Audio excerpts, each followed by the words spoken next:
Hello, everybody, and welcome back to Atlantia. My name is Derpol, and this is episode 3.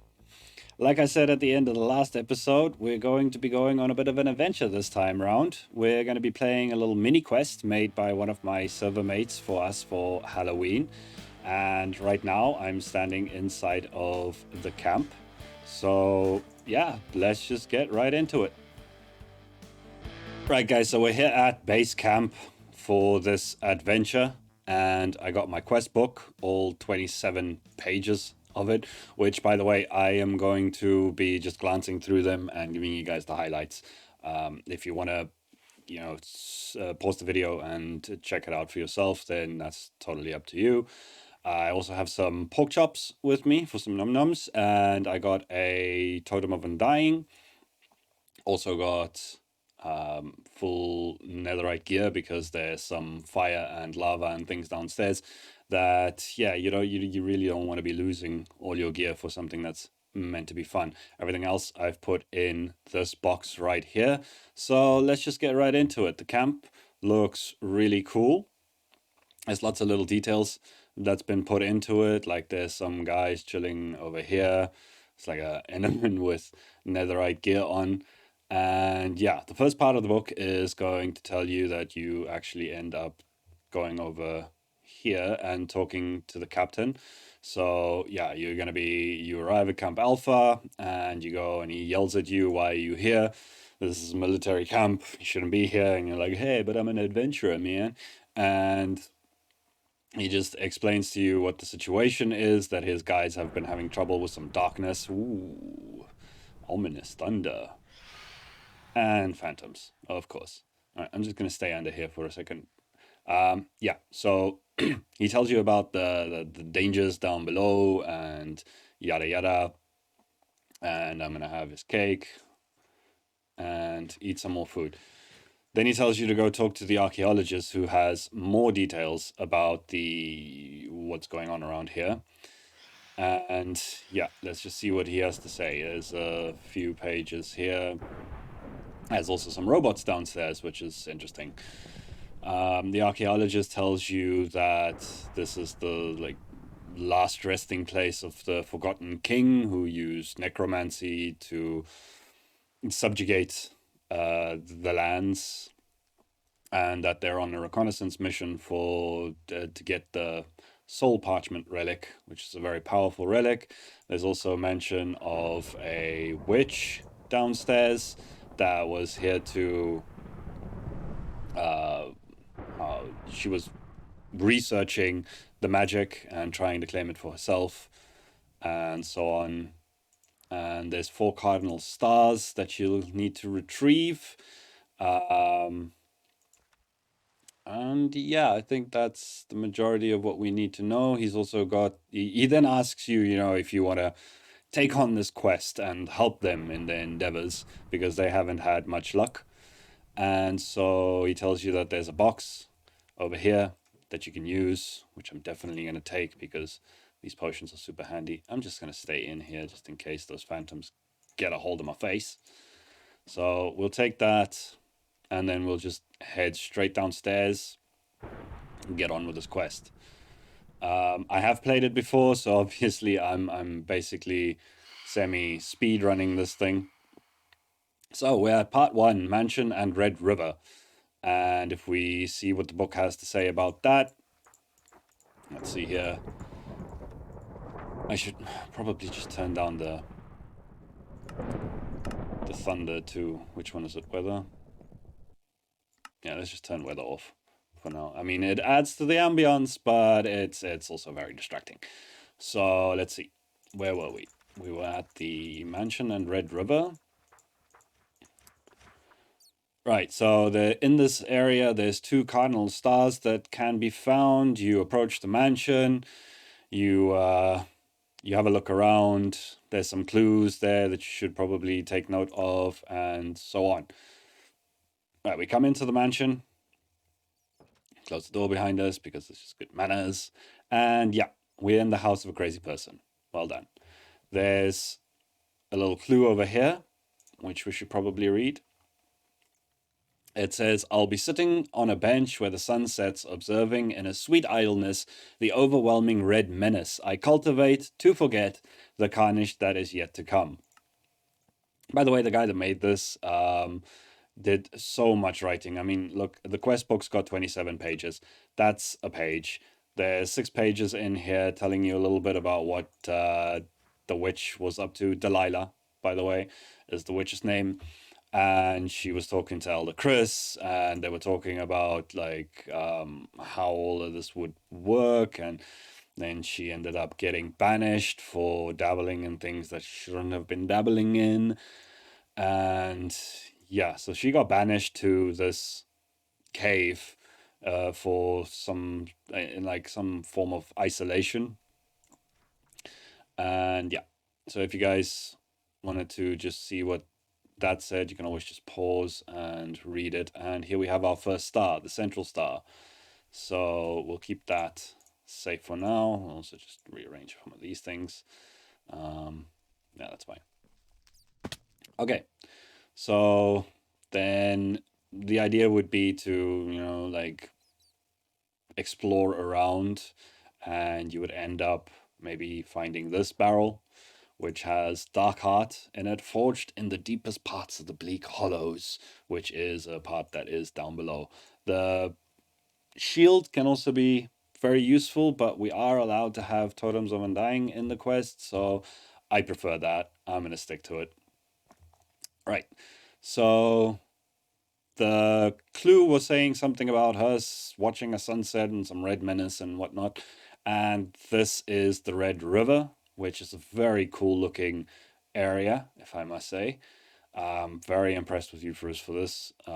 He spent so much time on this quest, and um, we on the server very much appreciated his efforts in this, and that's why I'm making this video, just as a thank you to him, and because he asked. And there's some other people that also wanted to see a quick run through of this. We got subject 1827. This woman went through a whole lot of mushrooms in her testing. And another book, Maizen, Observations 1. So there's another 7 pages of just her observations of whatever, experiments she was running down here. So yeah, you guys can read that. And let's move on. Then, she said she'd be sitting watching a sunrise with some red menace. So this is a bench. And then you would see here, there's a button for a door. Awesome. And you come down here and there's another subject. I'm guessing this is subject 1828, probably. Then shroom lights are useless, and I disagree. They're beautiful and they make squishy sounds when you walk on them. Red vines don't even taste good. Well, I mean, why would you even try? No alchemic properties found. Yeah, and there's a Crimson Wart report here. Another 2 pages that you guys can just quickly read. It's all very lore deep, and it's very cool, especially when you're playing this by yourself. But for a video, for the sake of this video and it not being 2 hours long, I'm just gonna breeze through the lore. Then we have the analyzer, which basically the book is hinting at you need to analyze this thing in here. So let's just quickly read the instructions so I can remember how to do this. So you got to verify that the lever is facing downwards. Yeah, okay. And then press the button and you'll hear a ding. And then you have to flip the lever up and flip it back down again really quickly. And then the machine will analyze and you'll hear a ching, chang, whatever. And then you'll get what you need. All right, so flip the lever down, press the button. Okay, the thing is analyzing. While it's doing that, if you have a look through the rest of the room, you're supposed to be looking for some clues. And yeah, we all know this one. There's a room behind the portrait. And we got another star here. So that's the 2 stars that we needed from this section of the quest. And another book. This book, let's see, it just gives you a little bit more of a backstory. So yeah, it seems like Elder Chris has now become King Chris, and so on. So yeah, just some more lore. Cool beans. And done. Right. And we get the Crimson Fungi report here, which is an item that we need, actually. So it is telling you what the findings were of the Crimson Wart, or the Crimson Fungi, and that it can be used as a weapon. So we'll keep that safe for now, and let's head out. Then the next part of the quest is going to take us to the pumpkin patch, which is quite a funny little area. So the pumpkin patch. Let's see what the quest book has to say about the pumpkin patch. Here we go. So there's one cardinal star that we need to find in here. And yeah, the pumpkin patch, you enter the pumpkin patch, and it says that you should go talk to Elder Peppo first. So let's see what he has to say. And another 23-page book. I swear, I don't know how you first came up with all of this. It's amazing. But basically, Elder Peppo here tells you that he's trying to resummon the key that locked that door right over there. And he can't remember how they locked it away. And he said that maybe it's a good idea for you to go and talk to the others who aren't talking to him, because they had some sort of falling out about what to do with the key, because the key is basically the thing that they use to lock the Forgotten King or the Necromancer down below and seal off access to that entire area. And now they realize that the only way for them to really be safe is to actually open it back up and get the parchment and destroy it. And so you now have to go and talk to each of these guys and hear their life stories, which is lots more reading. So yeah, Pumpkino, he's a very sprightly character, very friendly, and he's just telling you about how they all used to be humans, and they were turned into pumpkins by, I think, the witch or the necromancer. I can't quite remember the full story. And yeah, he's saying that there's if you want his part of the key, because each three of the pumpkins, the little pumpkins, have their own piece of the key. If you want that, then you need to make him the delicacy that his mother always used to make for him. And then there's a riddle on page 17 that says, in due time, once the equinox lays its eyes on earth and its finally ripe delicacies, mix and churn, please don't burn, lay it down in a bowl with a je ne sais quoi of sugary delight. So let's head into his mama's kitchen. And I do like the details that you've put into all of these areas. There's a nice little grandfather clock, which is a lot easier now with the invisible item frames. I like that. There's also a little storage in here. Also got a light for it.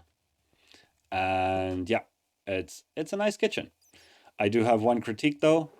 He's got some very messy cabinets. I mean, milk and meat and pumpkins and bread and everything in the same place. Just it's madness. Right. So there's a cookbook here, Mama Cherry's cookbook. And there's a couple of different recipes. Again, he put so much effort into all of these recipes. It's really, really cool. Didn't spare any creative juices in making all of this. But the one we're looking for is the pumpkin pie, ironically. It says here that Pumpkino loves it, and this is the one that we need. So we need to make a pumpkin pie. So if we look through the cabinets, we'll need some sugar. I think you need an egg and probably like a pumpkin. Right, cool. And then we make a pumpkin pie. Yes, we do. Awesome. So that's that. We got the pumpkin pie. I don't think there's... Oh, wait. There's one more thing here. There's actually... There is a way to find out that that's up there, but that's only if you missed it. And then you have to go back and read more books. And I don't want to read more books. So yeah, we got the next star. Which one's that's a northern star? So we got north, south, and central. So we got that. That's cool. And then yeah, let's see. It says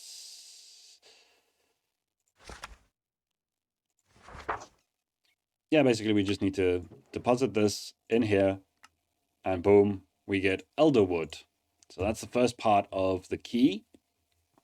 And then let's go over to Squash Lee. He's next. So Squash Lee is another one of the characters, and he gives you some sage words as a legendary fighter and actor. Wow. All right. And you can read all of that if you like. Let's see, where does this end? Over there. Okay. And then we have the riddle. Right. A rigid piece, yet it helps sustain me. Bend it, but it shall not break. As for it is flexible during the calm spring days and the darkest hours of a hot tsunami. I think he meant monsoon, but we'll leave it at that.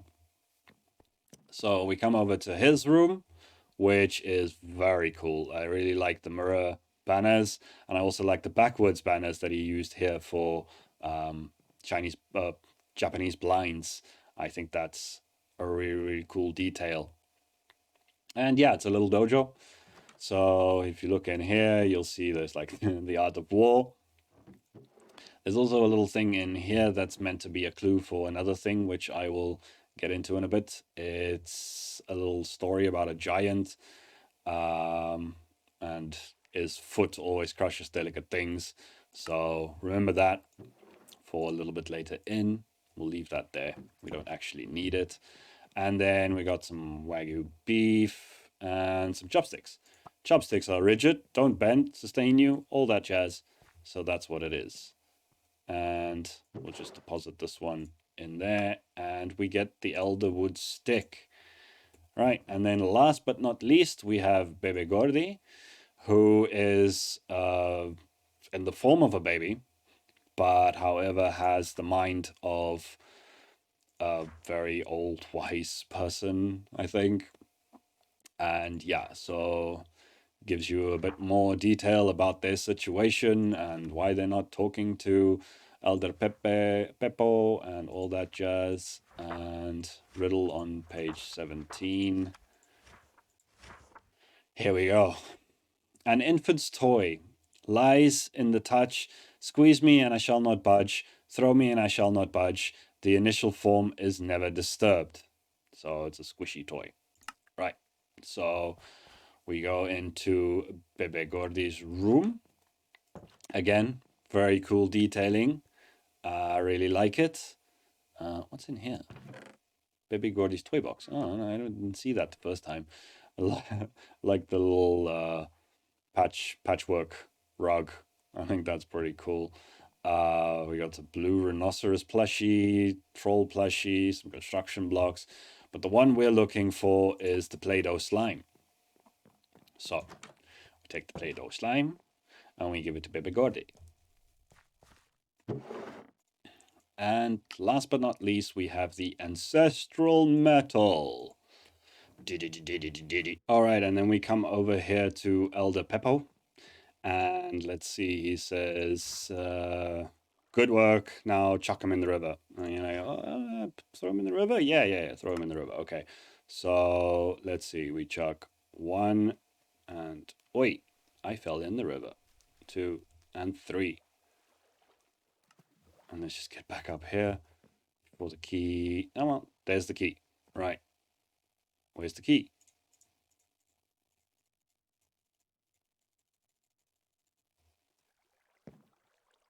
Okay, I'm really not sure what just happened there. The key just disappeared, and I was looking around everywhere, and then eventually it just popped back into my hand. So, Minecraft witness, whatever. Let's eat some pork chops, and let's get on with this. So the key is meant to open this door, which is a fabulous 3x3 piston door. I love it. And then we have, let's see, there's a poem, so more reading. Yada yada. Some kind of weird thing going on there. And let's just double check with the event quest book. So we are at the Bleak Hollows. And there's 2 cardinal stars that we need to find here. And once the Elder Door has come down to... yeah. Okay. And that's cool. Let's head down. So in the book it said that you need to follow the Trail of Tears. So that'll be the Crying Obsidian over here, over here. There's more over there. Crying obsidian, dead people, dead bodies everywhere. And we come down here. We'll have a look at the rest of the dungeon in a second. Just got to do this first. So we're following the Trail of Tears. And then we get over here. Hi, Delilah. What's it like in this cave? I don't know. Right, so Delilah, she gives you her whole story. She has amnesia, like a good old-fashioned soap opera. And yeah, basically her memories got erased, and then she needs the Crimson Fungi report and a couple of other things to jog her memory.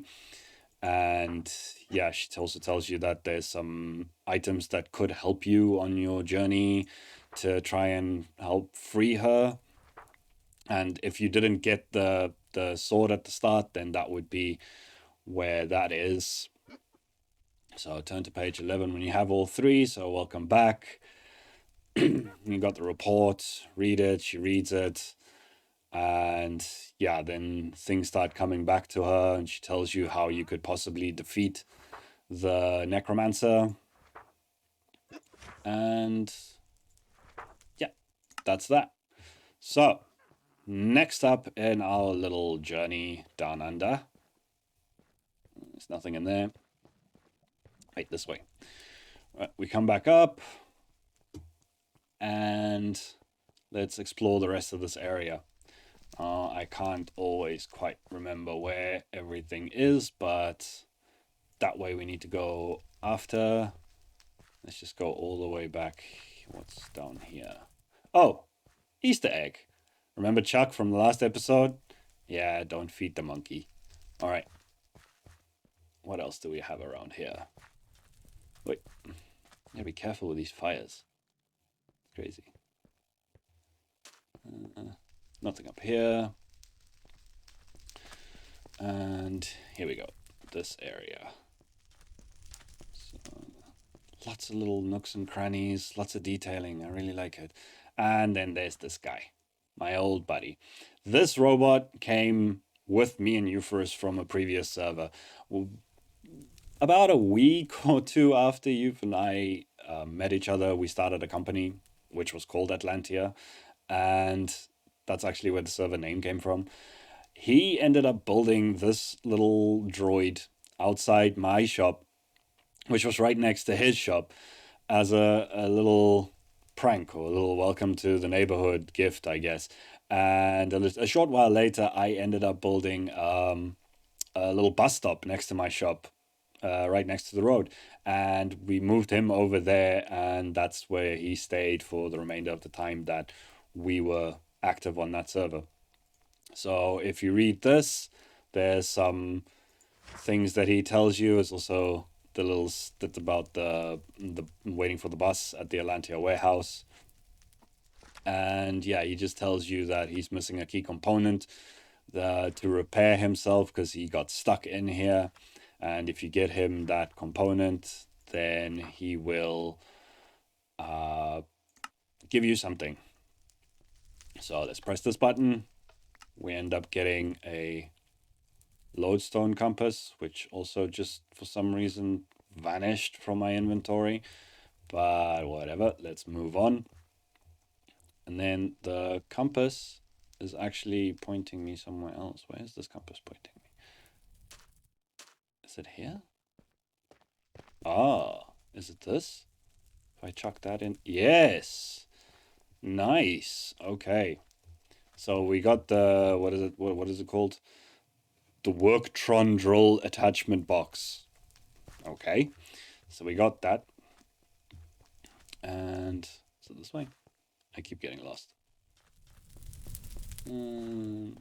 Yeah, here it is. And then we need to give him the box, and we get a key. Sweet. So the key should take us to, where was I just now? Here. There we go. So key goes in there, door opens, don't touch the big squiggly thing. More details, more dead people, and we got another star. So that is 4 out of the 5 stars, and we're almost there.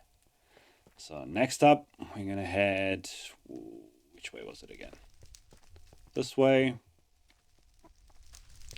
And we're gonna go to this other area over here, where we actually just dropped the compass. And we have this statue hall, I guess you call it. I'm not sure which you would call it. More dead bodies everywhere. And there's the star. And this is the one that I said was referenced by the book in Squash Lee's room about the giant trampling delicate things. So that's how you find that star. And guys, now we get to the fun part. The really fun part. And that is the last stand in the crypt. So let's just check what it says about the last stand in the crypt. Where were we? No, I went too far. Last stand in the crypt. Yeah, okay, so you need all the cardinal stars, and it would really help if you have the weapons from the witch to help you on this. And then the crypt greets you, as the crypt obviously does. And you take a look inside, the necromancer is dead in the middle of the room. All right, basically, you got to go in. There's 4 rooms satellited around the... let's just set our respawn here. There's 4 rooms satellited around the central room, which I don't really want to show you. Ooh, creepy music. The necromancer's right behind this. Well, the evoker is right behind this. And yeah, so we got to get around him and make sure that we deposit all the stars into the 4 cardinal directions. And that'll seal him up, and that would be the end of it. So let's see. First off, let's figure out which way we're going first. That's south. So we're gonna need the southern star. And let's just vamos through here. Make sure that that guy doesn't see me, because I don't need Vex in my life. So there we see the concrete. If you look through that little sliver, there's some concrete powder that just dropped down. So he can't see us from the side anymore. So we're just a little bit safer, right? And then if that was south, then I'm assuming that that is west. I can hear you. I can hear you. Be quiet. Let's just double check, because I can derp out sometimes. Yeah, that's west. So let's vamos this way. And if we come down here, there's a little clue for up ahead. It says 2-1 blank blank. So remember that. And then we head on over this way. Hopefully no Vexes. Good, good, good, good. Right, and then we have this area where we're supposed to get over to that thing over there. And we got a little bit of a puzzle. So the puzzle said 2, 1, and then I guess we just gotta figure out what the rest of them are, right? So I don't know. That's too many already. That, and then that.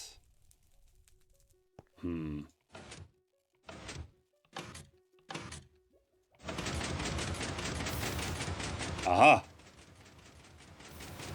Oof.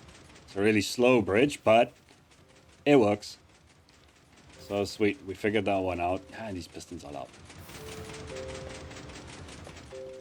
Right, and then let's throw that in there. And I'm hoping, please work. Let's see. Yes! We have concrete powder. Sweet! And that note block thing is still going, playing the creepy music. All right. Next up, let's head this way. So north. And we got a maze. Amazing. So let's just head down this way. I think this was the right way. I'm going off memory here. Let's see.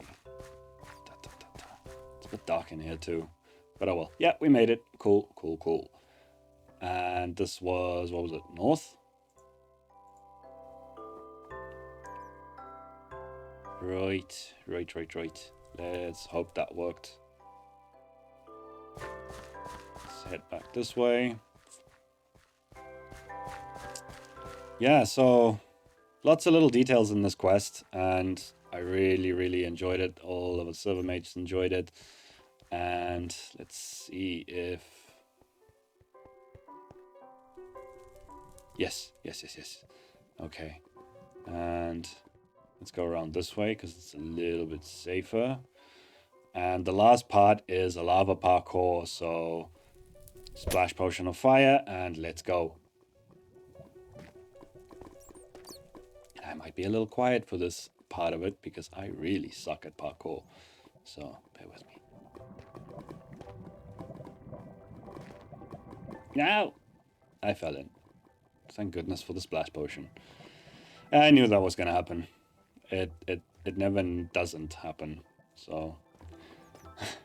I've been through here a few times and I've never made it through without doing that.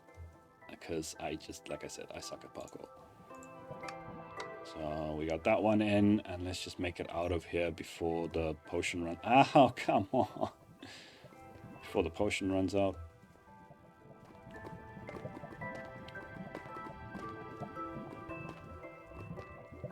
Oh, seriously? I hate it when you do that, when you just come off a ledge and and now I'm just gonna be swimming all the way because you can't get up here. Fantastic. Yeah, you just come off a ledge and you jump just like a split second too late and you just drop down. I hate it. That's my main weakness with parkour. But okay, we made it through. He's completely encased, so that's not too bad. And now comes a part that a lot of people dreaded when they were playing this. But when I play RPGs or anything of the sort, I always go the evil route. So there's 4 different endings.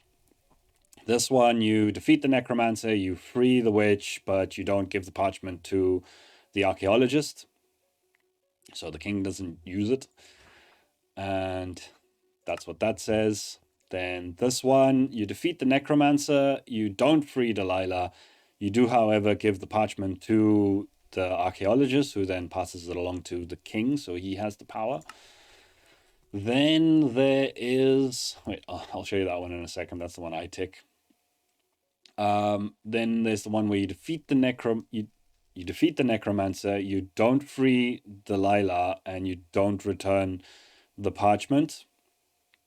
So basically, no one gets their way. And then there's this one, the one that I always pick. And I'm going to pick this one again because my server mates who all played it, no one else picked it. And so no one else actually really saw this one. So I figured I'd give everyone a little taste of what this one was. So you defeat the necromancer, but you agree with him. You set him free by reversing the nullifying orb by casting the central cardinal star into fire. You also give him the soul parchment, enabling his most powerful powers. But you don't free Delilah. You don't return to the archaeologist with the soul parchment, since you gave it to the necromancer. And then you have to just go through the door and see how the scene unfolds. And what he did over here was really nice. He made little armor stand scenes like this for each of the main characters and the outcomes. So you see here the necromancer just wrecking everybody. And if you want to read, actually, let's read this one, right? Having finally acquired powers and having been freed from the adventurer, the necromancer started to take names. He started with Camp Alpha residents, killing everyone except King Chris, who had already fled, and the archaeologist, which was his accomplice. After that, he set out to reach the door of neighboring kingdoms and get as much power as he could before taking on the Vengir lands. Knocking on the door of the Vengir kingdom, the necromancer had finally done what was once thought as impossibility: become king. King Chris's son Elwyn proposed to sacrifice himself in order to save the Vengir populace. And for once in his life, the necromancer kept his word. His tenure as king was tumultuous, the country being hit by drought, famine, and eventually the necromancer king became unable to control everything that was going on. He abdicated and went into exile. The Vengir provinces began fighting over essential resources, and after a few years of chaos, not much was left of this once great nation. So yeah, he just wrecked house, right? And then you got poor Delilah, who's now Legolas. And after the central star was cast into the fire by the adventurer, Delilah was set free. She had been in the bubble for so long that she hit the floor as soon as it dissipated. She had lost the ability to walk. She tried to get herself back on her foot, but it was fruitless. She dragged herself on the floor, but was unable to escape before the necromancer got to her. With his newly acquired powers, he suckered on his vital energy, stole the information on her deadly weapon, and finished her off by stabbing her. She died a painful death, animated by the only hope the adventure would hold his promise. Yeah, I didn't. And then finally, you got the king. Off with his head. You got King Chris. After returning empty-handed to the Vengir throne, significantly weakened, and nothing to persuade his people of a vision that would get the kingdom out of turmoil, the people revolted in the streets, armed with pitchforks, as the army, well aware of Chris letting his men die for his personal gain back in the Bleak Hollows, stood by and disavowed him. On the night the castle was raided, Chris's wife Helena caught him trying to get out of the castle with his personal secretary and sounded the alarm.